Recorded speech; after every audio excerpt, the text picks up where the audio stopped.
ऐसा कोई नहीं जो ये कहे मुझे प्रमोशन चाहिए और अपना टाइम ना दे और अपना एफर्ट ना दे और एग्जाम ना दे और परीक्षा ना दे।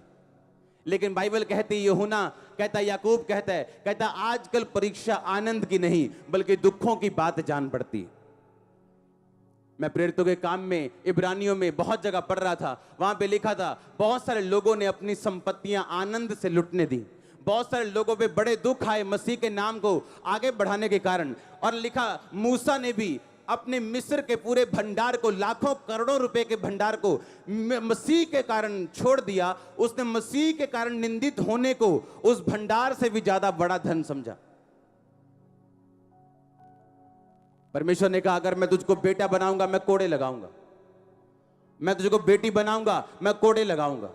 अगर तेरी परख नहीं हुई तो तू नाजायज संतान है, तो जायज संतान नहीं।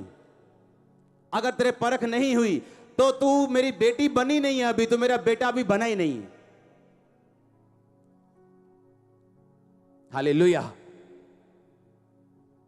आपका विश्वास हिलना नहीं चाहिए।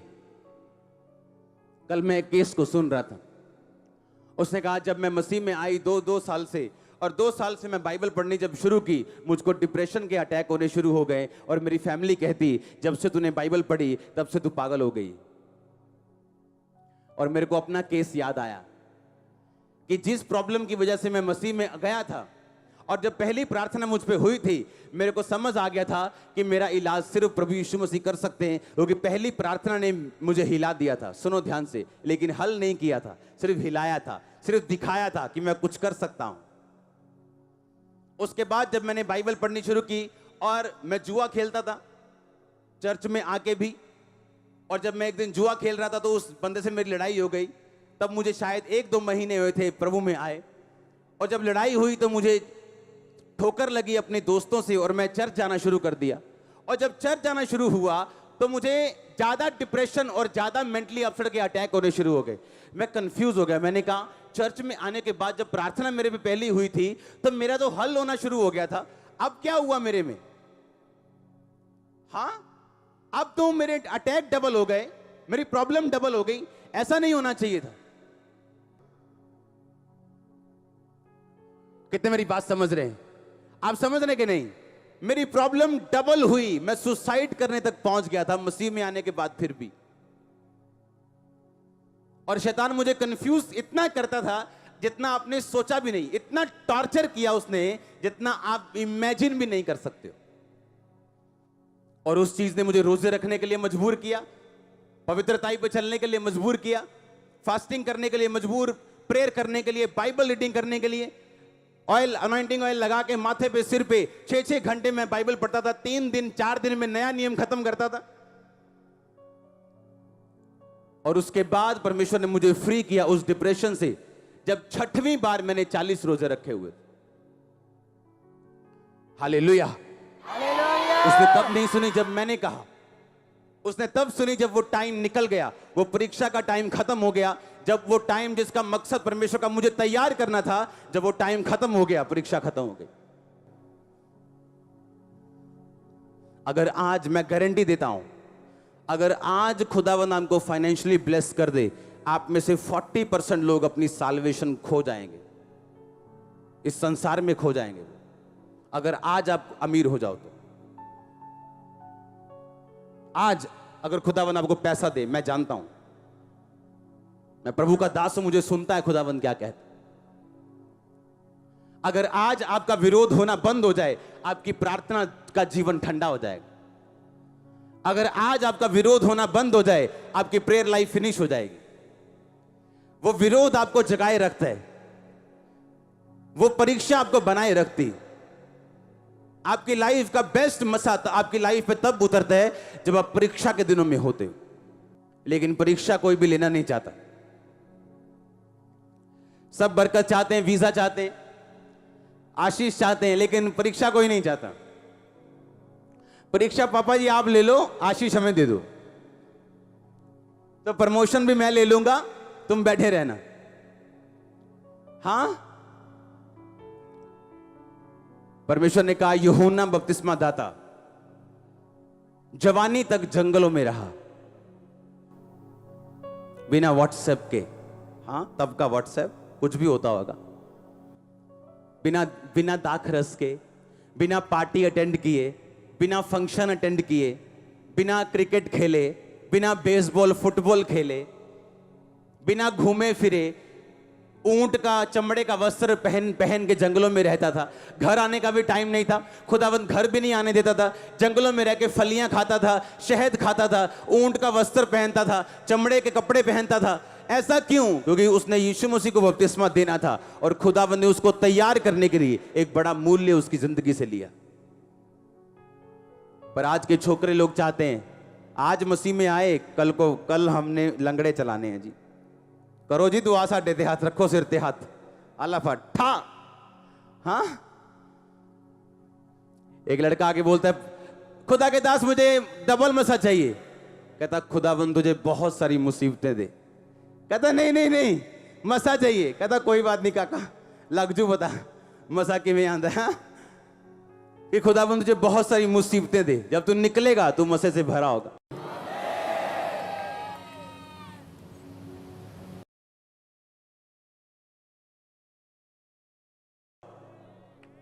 और अगर तू ना निकल पाया तो तू कहीं का नहीं होगा, ना घर का ना घाट का। मसीह में आ गए हो तो आपको याद रखना है कि शैतान आपको जानता है। बाइबल कहती जब मूसा निकालने के लिए गया इजराइलियों को, तो उसने कहा अरे इजराइली लोगों, प्रभु ने मुझे पूछा, ये देखो भेजा उसने, ये देखो छड़ी ठा शाम बन गई, ये देखो मेरा हाथ अंदर रखा तो कोड़ी हो गया, वापस रखा तो ठीक हो गया, खुदा ने मुझे भेजा है, ठीक है हम मानने के लिए तैयार हैं। लेकिन जैसे ही मूसा को भेजा गया इनको छुड़ाने के लिए, राजा ने तंग करना डबल शुरू कर दिया लोगों को। उसने कहा अच्छा ईंटें बनाते हो, ठीक है, ईंटों को पक्का करने के लिए पराली डालते थे, पराली ईंटों को पक्का करने के लिए पराली बीच में डालते थे ताकि ईंटें और पक्की हो जाएं। उनको पराली वो लोग ला के देते थे, कहते अच्छा आज से पराली तुम इकट्ठी करोगे, तुम ही पराली इकट्ठी करोगे, तुम ही ईंटें बनाओगे। अगर एक बंदा रोज 1000 ईंटें बनाता है तो 1000 ही बनाएगा, उसकी ईंटों की गिनती कम नहीं होगी और पराली तुम ढूंढोगे। और लोगों ने कहा मूसा तू हम पर विपत्ति ले आया है, तू हम पर तलवार ले आया है, तू ऐसा काम तूने कर दिया कि राजा ने हमें दुगना तंग करना शुरू कर दिया।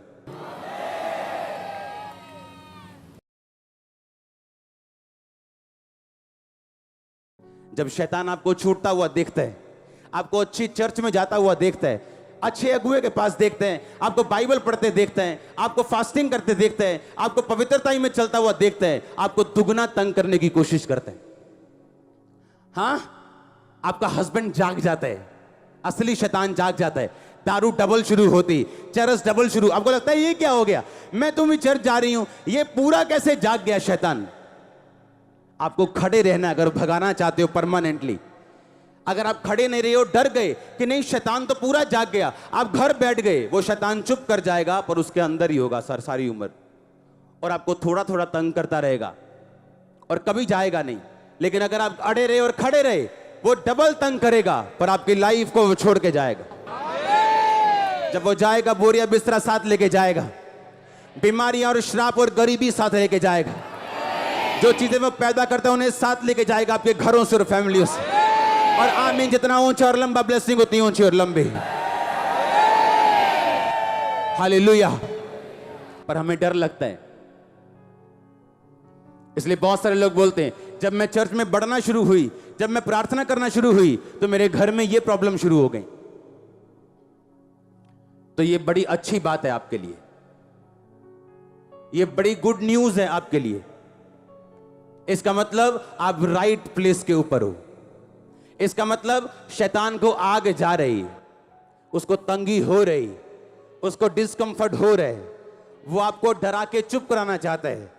तो परमेश्वर ने कहा डरना नहीं, चुप नहीं रहना। वो एक शॉट मारे, खींच के दूसरा मारना, वो भागेगा। आमीन, ऊंचा आशीष ऊंची। हालेलुया। तो आप तैयार हैं परीक्षाओं में से होकर गुजरने के लिए? उस परीक्षा में यीशु मसीह चुप कर जाएगा। वो टीचर जो पूरा साल आपको बच्चा बच्चा कह के पढ़ाता है, जब पेपर होता है वो आपकी ओर देखता तक नहीं,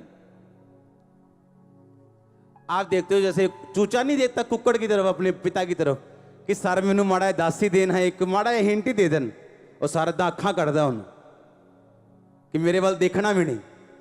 हाँ, और चुप रहता है, वो समझाता नहीं। यीशु मसीह चुप रहता है परीक्षा के दिनों में। आप बोलते हैं, आप फास्टिंग करते हैं, आप रोजे रखते हैं, आप रोते हैं, वो चुप रहते हैं। और वो महीनों चुप रहता है, कई बार सालों चुप रहते हैं, क्योंकि उसके बोलने का अपना टाइम है। वो सड़क पे चलने वाला वो बंदा नहीं जो तोता रख के बैठे है कि आप तोते के मुंह में 10 रुपए डालोगे और तोता आपको काट देगा और आपकी मर्जी के हिसाब से बोलेगा। वो जीवित परमेश्वर है, तोता नहीं है। वो अपनी मर्जी के हिसाब से बोलेगा और जब उसका दिल करेगा तब बोलेगा। और जब वो बोलेगा आप अपनी बेस्ट टेस्टिमनी में होंगे, आप अपनी बेस्ट गवाही में होंगे, आपकी फैमिली अपनी बेस्ट गवाही में होगी। आमीन। ऊंचा तो रिसीव करो यीशु मसीह के नाम में। हालेलुया। क्या उसके साथ चलने के लिए तैयार हो? खड़े रहने के लिए तैयार हो? यीशु मसीह में बने रहना, उसमें खड़े रहना। एक तरफ आपको एक्सपीरियंस होते हैं ग्लोरियस, एक तरफ आप खुदावंद की आत्मा को ग्रहण करते हैं, पवित्र आत्मा की सामर्थ को पाते हैं, चर्च में खुदावंद की हुजूरी को महसूस करते हैं, अपनी लाइफ में महसूस करते, जब प्रार्थना में बैठते तब भी करते हैं। लेकिन दूसरी तरफ परीक्षा होती जो आपको ये सोचने पे मजबूर करती कि क्या यीशु मसीह तेरी लाइफ में है? क्या यीशु मसीह जिंदा है? क्या सचमुच परमेश्वर होता है? और परमेश्वर देखता है तुम क्या सोचोगे, तुम कहां जाओगे, क्या करोगे। हर चीज का जवाब आपके पास नहीं होगा, चाहे आप आत्मा से भरे हुए क्रिश्चियन क्यों नहीं। खुदावंद पहले दिन में आपको पूरा ब्लूप्रिंट नहीं देगा। आप बड़ी बिल्डिंग भी बनाएंगे ना, पहले दिन आर्किटेक्ट आपको कभी भी फुल ड्राइंग लॉन्च नहीं करेगा, वो आपको थोड़ी थोड़ी देगा, इस हिस्से की, इस हिस्से की, ये हिस्सा थोड़ी थोड़ी आपको देता जाएगा, आप करते जाएंगे। यीशु मसीह कभी फुल ड्राइंग आपको नहीं देता, वो थोड़ा थोड़ा आपको देता है और थोड़ा थोड़ा दे के आपको परखता है कि आप इस थोड़े के साथ क्या करते। अब आप खड़े रहे कि नहीं, अब खड़े रहे, अच्छा आगे क्या करते। ब्लेसिंग मिली, अब क्या करते। ब्लेसिंग नहीं मिली, अब क्या करते। रोजों का उत्तर आया, आप क्या करते। नहीं आया तब क्या करते। वो पूरा देखते हैं, चेक करते हैं। उसने कहा तेरी परीक्षा करके मैं जान लूं तेरे दिल में क्या है। मैं तुझे शॉर्टकट में लेके जा सकता हूं। 11 दिन का रास्ता था, 11 दिन का, 40 साल लगे उन्हें। परमेश्वर ने कहा ऐसा ना हो तुम लड़ाई देखो और तुम वापिस मुड़ाओ। मैं आपको गारंटी देता हूं आप में से 40% से भी ज्यादा लोग होंगे, 40%, 40%। अगर आज आपकी प्रेयर रिक्वेस्ट आ जाए, आपकी साल्वेशन खत्म हो जाएगी, आप प्रभु से हट जाओगे। आज मैं सेवा में ना होता, अगर मेरी प्रार्थना का उत्तर दूसरे साल आ चुका होता, मैं भी आपकी तरह बैठा होता और आराम से वचन सुनता और घर जाता और मैच की तैयारी करता, हाँ, देखने की। हालेलुया। ये ड्यूटी इसलिए लगी क्योंकि परमेश्वर ने फोर्सफुली लगाई है। उसने इस तरह से तैयार की है जो मुझे पसंद नहीं था लेकिन उसको पसंद था और आज मुझे भी पसंद है। हालेलुया। आप तैयार हैं चलने के लिए? क्योंकि परीक्षा कोई लेने के लिए तैयार नहीं। क्रिश्चियनिटी का ये वाला हिस्सा कोई लेने के लिए तैयार नहीं। गवाहियां सब चाहते हैं, प्रोफेसी चाहिए, हाँ चाहिए, हीलिंग चाहिए, लेकिन ये नहीं चाहिए। खुदावंद परखे ना मुझे कुछ ना कहे। वो उसने कहा अगर तुम्हें कुछ ना कहूं तो तुम मेरी संतान ही नहीं। फिर जिसे वो अधिक प्यार करता है उसे कोड़े लगाता है। हालेलुया। जोर से बोलो हालेलुया। अपने माथे को कड़क बनाओ, ढीठ कर लो शैतान के सामने से। उसे बता दो कुछ भी कर ले, मैं खड़ी हूं, मैं खड़ा हूं। यहोशू को कहा अगर तू बड़े बड़े काम देखना चाहता है, परीक्षाओं से निकलना चाहता है तो माथा कड़क कर ले अपना। बी वेरी करेजियस, बहुत हियावबान, बहुत दृढ़ हो जा। बार बार खुदाबंद कह रहे हैं उसे, बहुत हियावबान, बहुत दृढ़ हो जा। हालेलुया। बाइबल कहती जब वो मारा नाम स्थान में पहुंचे तो वहां पानी नहीं था। 3 दिन तक पानी नहीं मिला तो इजराइली लोग कुड़कुड़ाने लगे, ए हमें यहां पे क्यों ले आया तू, हमें यहां क्यों ले आया, यहां पानी नहीं। और लिखा एक पौधा बतलाया गया परमेश्वर के दास को, जब वो पौधा डाला जमीन में पानी मीठा हुआ। और लिखा थोड़ी देर बाद वो चले अलीम में पहुंचे और अलीम में उन्हें 12 खजूर के पेड़ और लिखा 10 पता नहीं कितने पेड़ और 12 कुएं थे वहां पानी के। 7 पेड़ 12 कुएं कब मिले? परीक्षा के बाद। कुछ फेल हो गए, कुछ पास हो गए। अपनी लाइफ का बेस्ट देखना चाहते हो, परीक्षाओं से निकलो। जब परमेश्वर परीक्षा करे, खड़े रहो। दिल ना करे, खड़े रहो। मन ना करे तो भी वर्शिप करते रहो।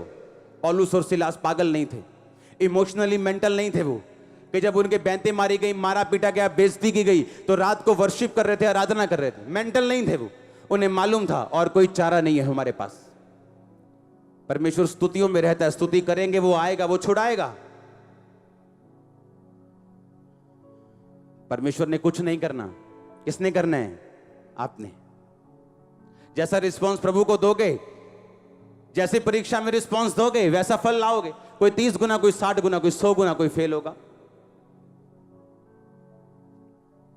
हालेलुया। स्तिफनुस पे पत्थर मारे गए। पत्थर मार मार के स्तिफनुस कहता, हे परमेश्वर, मेरी आत्मा को ग्रहण कर। और लिखा मर गया, सो गया। हाँ या ना? सेम जगह के ऊपर, सेम स्थान के ऊपर पौलुस को लाए गए। पौलुस को लाया, सेम पत्थर मारे और उसे मार दिया और मरा समझ के नगर के बाहर घसीट के ले गए। आप बेवकूफ नहीं हो कि आप बंदे को घसीट रहे हो और 10 बंदे उसके आसपास खड़े और उनको यह भी ना पता वो मर गया कि नहीं। इसका मतलब उसका सिर खुल चुका था। कुछ ऐसे घाव थे जो पता था कि बंदा डेड है, पर उसने अपने मुंह से नहीं कहा, हे परमेश्वर, मेरी आत्मा को ग्रहण कर। और जैसे ही वो गए और चेले पौलुस के पास आए, पौलुस उठा और खड़ा हो गया। कहता, मैं मरूंगा नहीं, मैं अनटचेबल हूं। स्तिफनुस कहता, खुदा मेरी आत्मा को ग्रहण कर। खुदा कहता, मैं भी कुछ नहीं कर सकता हूं, दूत ले इसकी आत्मा को राजा ऊपर। पौलुस कहता, नहीं, अभी मैं जाने का नहीं हूं, इधर ही रहने का। हाँ, कहीं नहीं जाने का। और उसने चुप रहा, कुछ नहीं बोला और उसको मरा समझ के छोड़ गए और वो उठा और खड़ा हो गया, क्योंकि परमेश्वर ने कुछ नहीं करना। आपके मुंह के शब्द मारेंगे आपको और आपको जिलाएंगे। अपने मुंह के शब्दों से दोषी और निर्दोष ठहराए जाओगे। अपने मुंह के शब्दों का फल खाओगे। जो तुम देखते हो उसे बोलना जरूरी नहीं, जो बाइबल कहती है उसे बोलना जरूरी है। आपकी रिपोर्ट कहती है कि आपको कैंसर है, मैं आपको कहता हूं आपको कैंसर नहीं। वो डेविल है और वो जा रहे हैं और आप चंगे हो चुके हैं। आमीन। ऊंचा रिपोर्ट कैंसल है, वो यीशु मसीह के नाम में। सबको जय मसीह की। मैं जतिन बब्बर और आप देख रहे हैं मसीह परिवार चैनल। जैसे कि आप सब जानते हैं कि मैं इस चैनल पे प्रभु के अलग अलग दासों की वीडियोस डालता हूं, तो अगर आपको हमारा चैनल अच्छा लगता है तो आप इस चैनल को ज़्यादा से ज़्यादा सब्सक्राइब जरूर करें, ताकि आप प्रभु के वचन को सुन सके। वीडियोस को ज़्यादा से ज़्यादा शेयर करें, ताकि जिन लोगों तक वचन नहीं पहुंचा उन तक भी वचन पहुंच सके। सबको जय मसीह की। एक बार मैं आपसे दोबारा कहूँगा कि इस चैनल को सब्सक्राइब जरूर करें और वीडियोस को ज़्यादा से ज़्यादा शेयर करें। जय मसीह की।